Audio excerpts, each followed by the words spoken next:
এ কারণে আল্লাহর রাসূল ওকে ডাক দিলেন, এই কান্দিস না, কাছে আয়।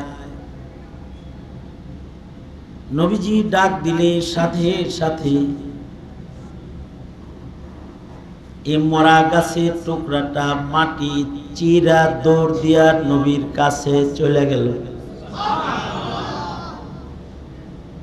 আর এক বর্ণনায় আছে আল্লাহর রাসূল ঘাড় বাঁকা করে ওর সাথে কথা বললেন আর বললেন, কান্দিস না, কান্দিস না, দোয়া করব, তুই মরা থাকবি না, আল্লাহ তোকে জীবিত করে দিবি, লম্বা হায়াত পাবি, ইসরাফিলের বাঁশির আগে তোর মৃত্যু হবে না, প্রতি বছর তোর গাছে ফল ধরবে, খেজুর ধরবে, সারা দুনিয়ার থেকে যারা তোর নিচে আসবে তারা তোর খেজুর খাবে, উপকৃত হবে। যা দোয়া করে দিমুনি, কান্দা বন্ধ কর। আসলে খেজুর গাছটা তো ব্যাকল না, ওর আকল খুব ভালো। এ কারণে ও বুঝতেছে এই দুনিয়া দিয়া আমার লাভ, এই জন্য ও আরো জোরে কাঁদতেছে। কারণ ওর দুনিয়ার বেঁচে থাকা হায়াত দরকার না, ওর আখেরাত দরকার। এই কারণে জোরে করে আরো কাঁদতেছে। এক বর্ণনায় আছে আল্লাহর রাসূল নিজেই মিম্বার থেকে নিচে নামলেন, ওকে নিজের বুকের মধ্যে, বাচ্চারে মা যেমন জড়ায়া ধরে নবীজি ওরে এইভাবে জড়ায়া ধরলেন এবং পিঠে হাত বুলায়া বুলায়া বললেন, কাঁদিস না, তুই জান্নাতে আমার সাথে থাকবি। ও বড় আকলমন্দ। যখন ও দেখছে নবীজির সাথে আমার আখিরাত কামাই হয়ে গেছে, বাস ওর কান্না বন্ধ হয়ে গেছে।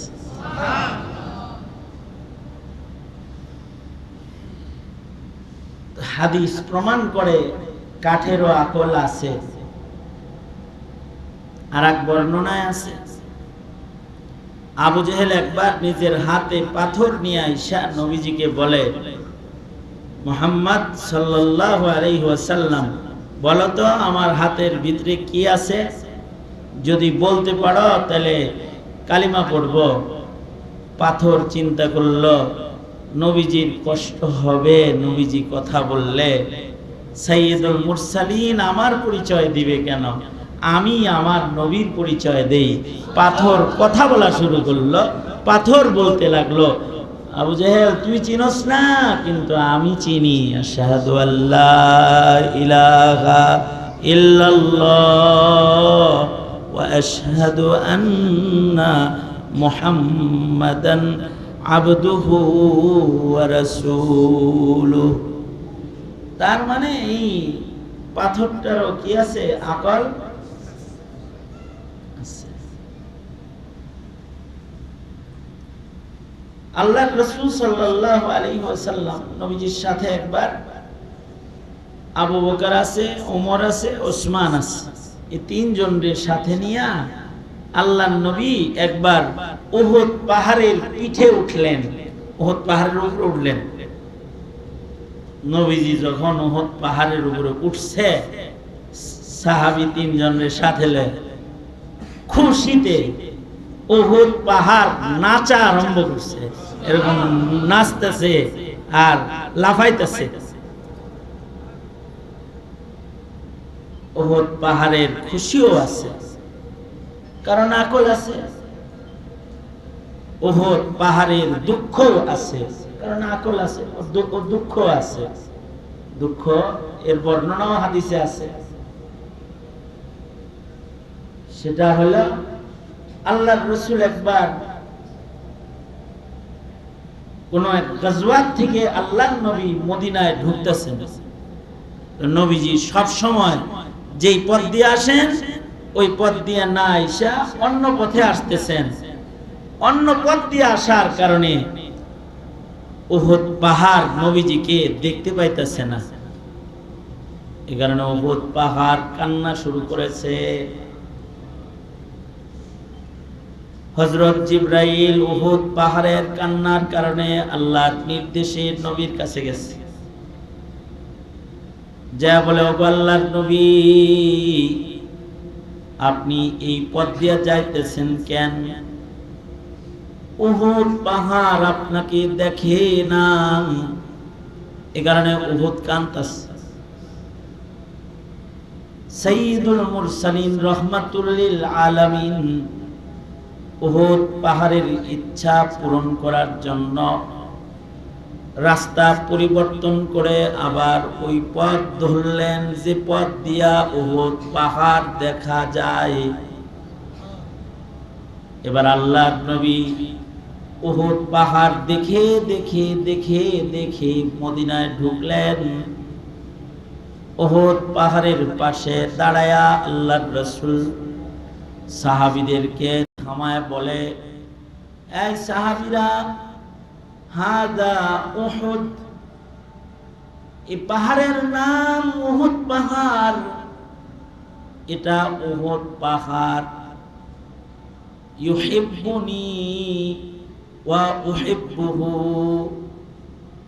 ও আমাকে ভালোবাসে, আমি ওকে ভালোবাসি। এ উহুদ পাহাড় আমাকে ভালোবাসে, আর আমি নবীও উহুদ পাহাড়কে ভালোবাসি।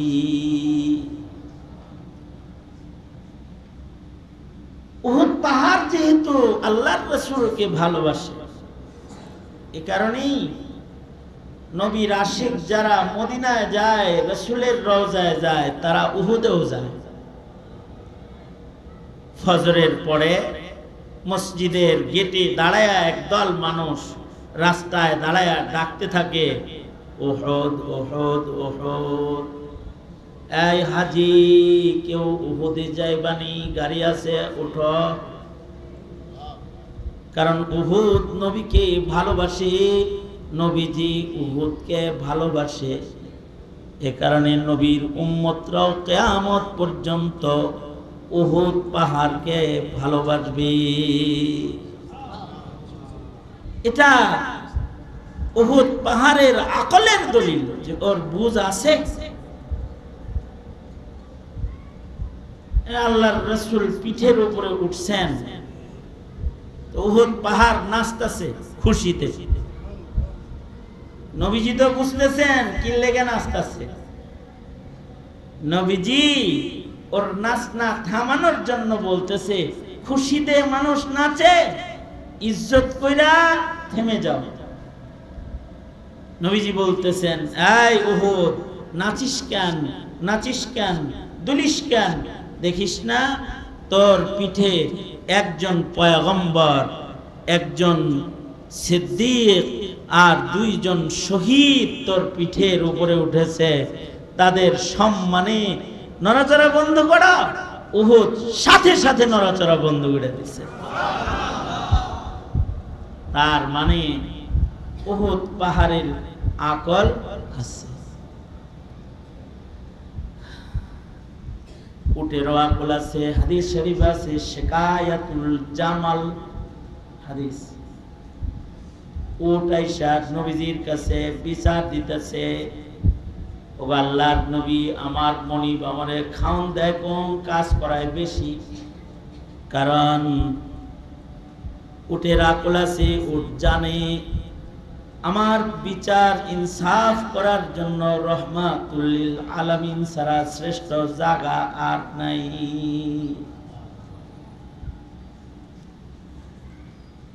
কোরবানির মৌসুম, কোরবানি আসতেছে। 10 তারিখে কোরবানি হবে। কোরবানির দিন যে কত মানুষের আত্মা কাটবো, সবাই মিলা 10-12 জনে মিলা শুয়াইব, কিন্তু ষাঁড় গরু এত শক্তিশালী, লাফ দিয়ে উঠে যাবে। কতজন রে লাঠি দিবে। কুরবানির জন্তুর আক্রমণে অনেকে আহত হবে।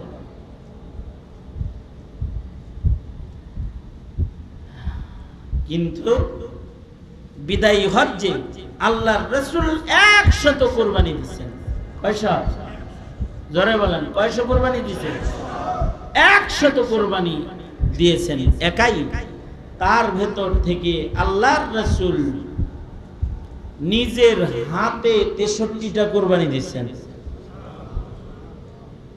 63টা যখন কুরবানি দেওয়া শেষ হয়েছে, তখন জিবরাইল বলে, থাক, বাকিগুলা অন্যরা দেখ। আল্লাহর নবী 63 কুরবানি দেওয়ার পরে বসে পড়েছেন। বাকি কুরবানিগুলা হযরত আলী রাদিয়াল্লাহু আনহু এবং আরো সাহাবায়ে কেরাম মিলা দিছে।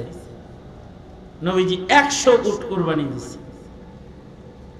আশ্চর্য বিষয় হলো হাদিসের বর্ণনা, এই সবগুলা উটেরই অনেক আকলমন্দরা।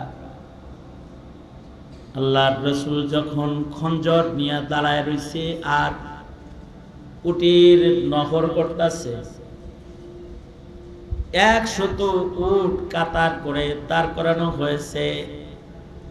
ওরা নবীর হাতে কুরবানি হওয়ার জন্য প্রতিযোগিতা শুরু করছে। আমাদের তো আমার ডিস্টার্ব দিলে আমি ওয়াজ করব না, আমার বাতাস লাগবে না, কিন্তু নীরবতা লাগবে না।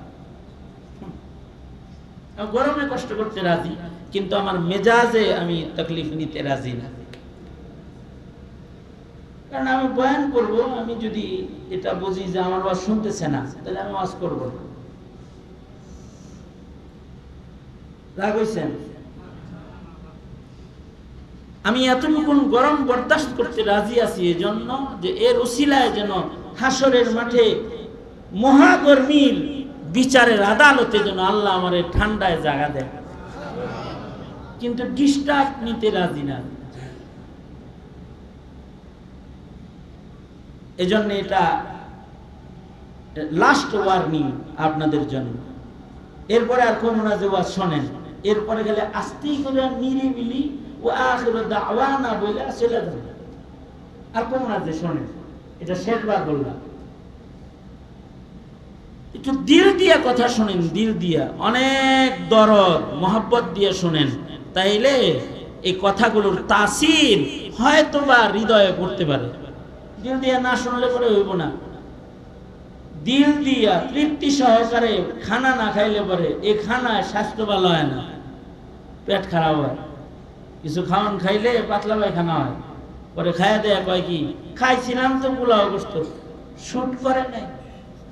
শুট করে নি মানে কি? হ্যাঁ, খানাটা পেটে ঠিক মতো অ্যাডজাস্ট হয় নাই, এ কারণে ভালো খাওয়ার পরেও পাতলা পায়খানা হয়েছে। কিন্তু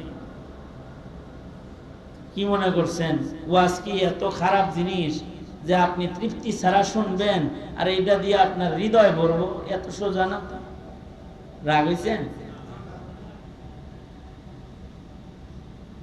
আর যদি হৃদয় দিয়ে শুনেন তাহলে হইতে পারে আজকের ওয়াজের পরেই আপনার খালিস একটা তওবা নসিব হয়ে যেতে পারে, যদি আল্লাহ কবুল করে।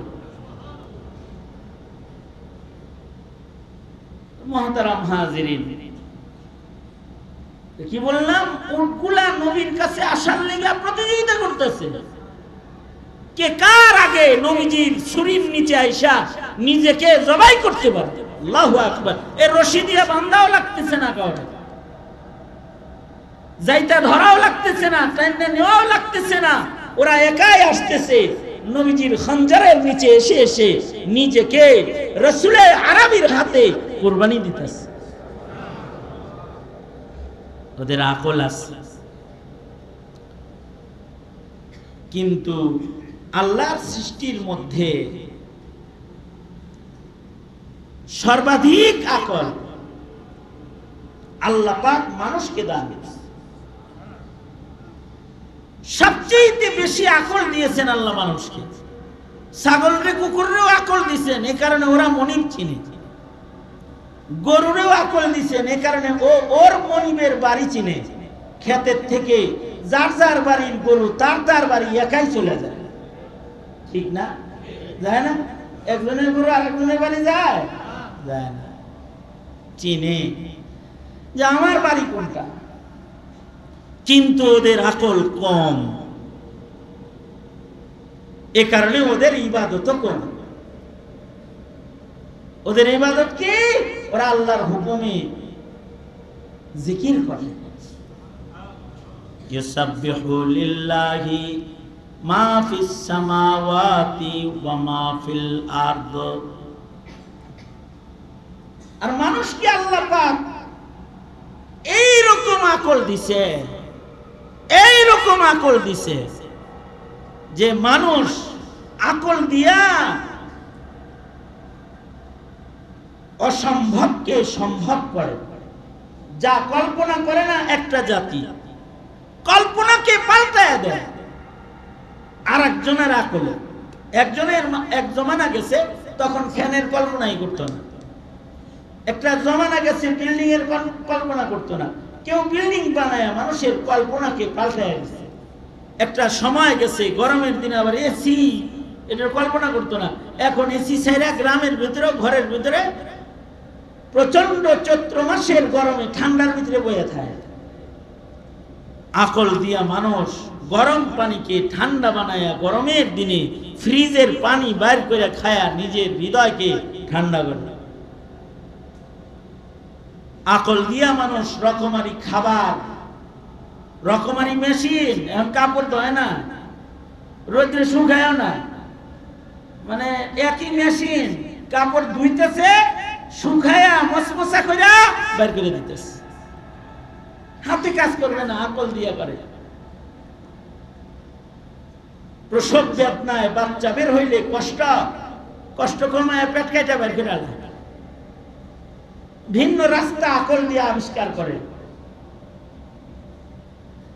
আকল দিয়া আকাশ দিয়া ঘুরে, আকল দিয়া চাঁদে যাওয়ার হিম্মত করে, আকল দিয়া গ্রহ আবিষ্কার করে, আকল দিয়া মাটির তলদেশ থেকে পানি উঠায়া পাম্প দিয়া চৈত্র মাসে গরমের দিনে তারপরে মাটিকে ভিজায়া তারপরে ইরিধান চাষ করে।